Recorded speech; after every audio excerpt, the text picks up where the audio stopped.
The coolest thing about the Luba 2 robot lawnmower isn't that it's all-wheel drive and can climb serious slopes. It isn't that it navigates your yard using RTK-based GPS and a 3D vision camera without needing a boundary wire.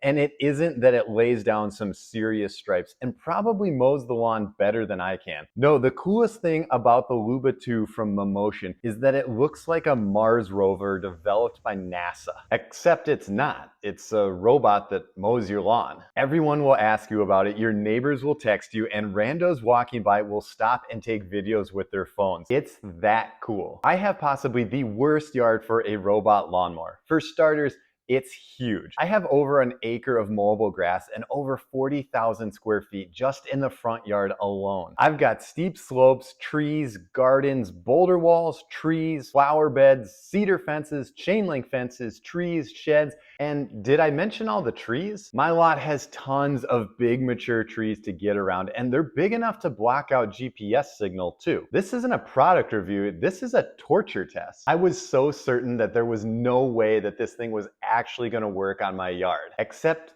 it did. And it didn't just kind of work, it worked really well. I'm going to give you an overview on what the heck this thing actually is and what makes it work. Then I'm going to tell you what it does really well and what it sucks at. Finally, I'll offer my insights after my long-term testing of who should actually buy one of these. The components that make the whole operation function start with the robot itself. This beast is all-wheel drive and capable of climbing up some pretty steep slopes. You'll see some meaty tires out back, and up front they have these weird wheels that allow it to tank turn without dragging wheels sideways and ripping up the grass. The Luba 2 has 3 hardware features that help it navigate your yard. One is the front bumper that detects things when objects push against it. And it has sensitivity adjustments too, so you can completely avoid contact or change to a light touch or go all in with the full send ramming speed approach. The next hardware feature is 3 sensors that operate like park sensors in a car's bumper. The third and most exciting is the vision camera that allows the robot to keep mowing even if the GPS signal is weak or blocked completely. Like if you have a shit ton of trees in your yard like I do. The sensor suite in addition to GPS gives the Luba plenty of options for accurately mowing your yard. The business end of the mower involves 2 spinning discs with multiple razor blades on each one. The dual cutting disc action is somewhat rare for robot lawnmowers, and it gives the Luba an extra wide cutting path of almost 16 inches. Now, some people are surprised to see tiny little razor blades as the mode of cutting,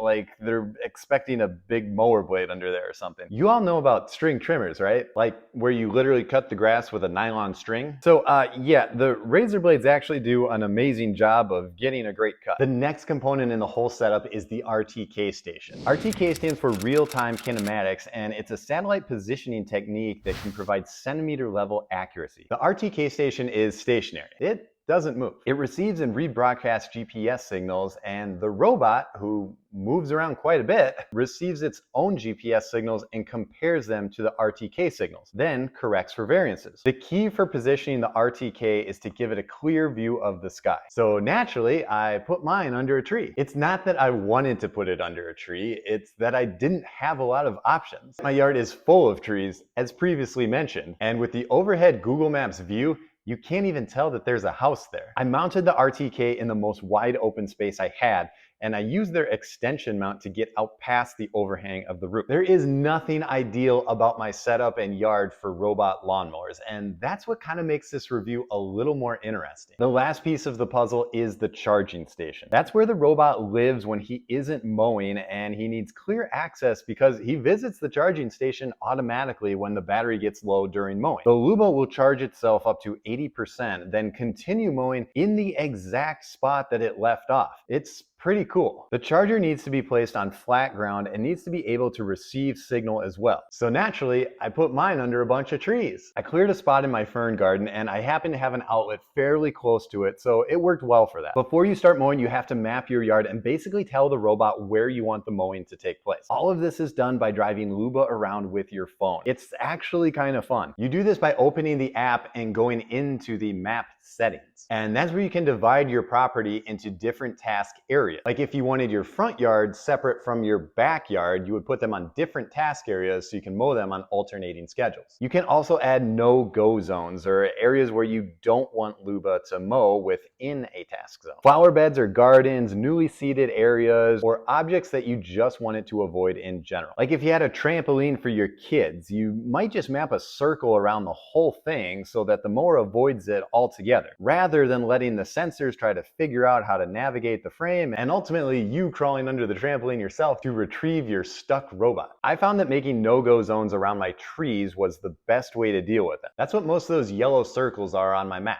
The sensors work well, but if Luba is just mowing along and comes across an obstacle, it has to pause to figure out how to deal with it. Large trees look a lot like walls to a little robot, and it's just easier to map them out so that Luba knows to avoid it, and it results in faster mowing. Most people are most interested in the cut and quality of the mow itself. The Luba has absolutely impressed me with how good of a job it does mowing my yard. It works in a straight line pattern, and you can see for yourself that the striping looks really nice. Early versions of robot lawnmowers relied on a boundary wire to define a space, and then the robot would randomly just kind of bounce around until the whole thing was mowed. With the Luba, that is 100% not the case. Luba mows back and forth with precision, and it's much more similar to how a human would mow a yard. Within the app, you can even choose the angle of the stripes, plus you can alternate mow patterns as well for even cutting. I have two different mow patterns that I like to use, and they're optimized so that when I'm in my house looking out at my yard or pulling into the driveway after coming home, the stripes are looking perfect and they intersect at the ideal angle to give the yard a neat crosshatch pattern look. I've mentioned the tree factor, and I think a lot of people are wondering how exactly the GPS will work when the signal is blocked out by heavy tree canopy. That's where the camera comes into play. New for 2024, the Luba has a 3D vision camera that steps in to help with navigation when the GPS signal is weak or blacked out entirely. As the Luba mows under my trees, I can see it switching between camera and GPS on the app. Just watching the robot, it's hard to tell what form of navigation it's using, and the switching back and forth is seamless and just happens automatic. One of the best parts of the camera is the onboard dash cam function. It gives you a first-person view of what the robot is seeing in real time. And I'd be lying if I told you that I hadn't watched my robot mow my lawn when I'm at work. Another thing that everyone asks about is how long it takes to mow my whole yard. Well, let me start by saying that just the front yard takes me close to 2 hours on my 54-inch riding mower. It's a big area with lots of trees to maneuver around, so it takes a while. Luba is much smaller, throwing a few charge cycles, and it takes quite a bit of time. If you're trying to find the fastest way to mow your lawn,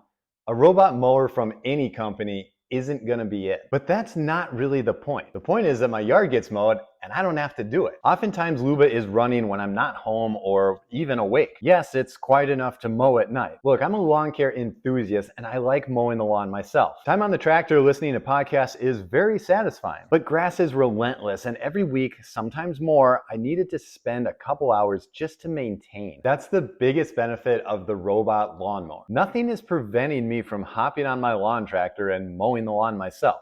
I can still do that if I want to. But guess how many times I've mowed my lawn since I got the Luba? Let's see, there's that one time, and then I did it the other time, carry the one.